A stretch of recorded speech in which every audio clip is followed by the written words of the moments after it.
When I grew up, I was one of the oldest of my generation, which meant that, and I have a lot of cousins. I have 42 first cousins.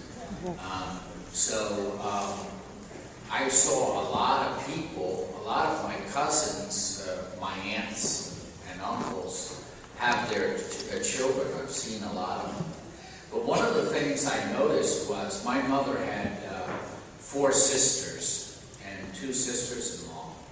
And one of the things that women always do is they support one another in their pregnancy. So while my mother had her 3 children, myself included, before most of her sisters, she was always there to give support, like Mary and Elizabeth. You heard today the passage that Mary, immediately after the angel comes to her and says that she is going to have Jesus, the angel also, Gabriel, also told her that Elizabeth, her cousin, who was much, much older and thought to be beyond the age of having children, had also become pregnant.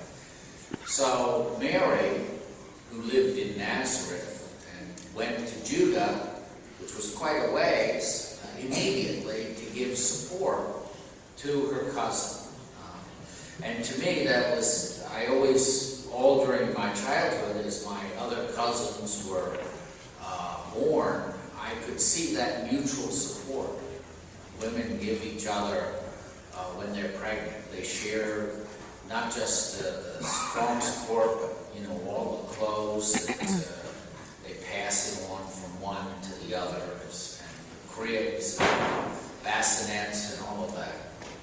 And so this kind of is a great, beautiful example, I think. Mary, even though she's completely surprised when the angel came to her and told her that she would bear the Son of God and name him Jesus,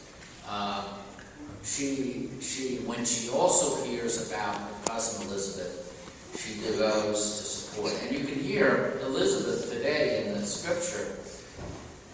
As soon as she hears that Mary has come, and of course she wouldn't have known because they didn't have telephones or texts that they could tell each other, she says the baby, who was John the Baptist, in her womb leaped. And so Elizabeth says, she realizes how blessed Mary is, blessed in coming and blessed in being, as she says, Elizabeth says to Mary, "Blessed are you who believe that what was spoken to you by the Lord will be fulfilled."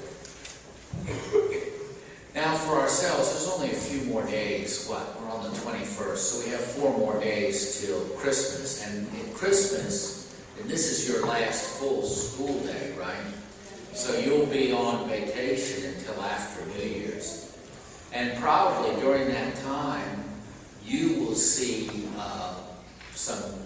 how many of you are going to see relatives during the Christmas? So almost everybody is going to see relatives, or friends. Now, we can take an example, I think, from Mary and Elizabeth.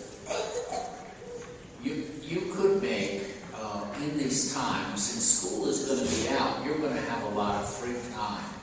And you could use that free time, like Mary used her time, to give support to your mother, to your aunts and uncles, to your, in other words, as your parents prepare for the celebration of Christmas and New Year's, instead of whining and complaining, you could be part of the team, so to speak. You could be like Mary or like Elizabeth, giving them support, doing things that need to be done so that everything comes off well. So I hope for you, first of all, that you have a wonderful time with your family and with your friends. But you can make it a better time by your attitude and by your actions. If you're willing to help,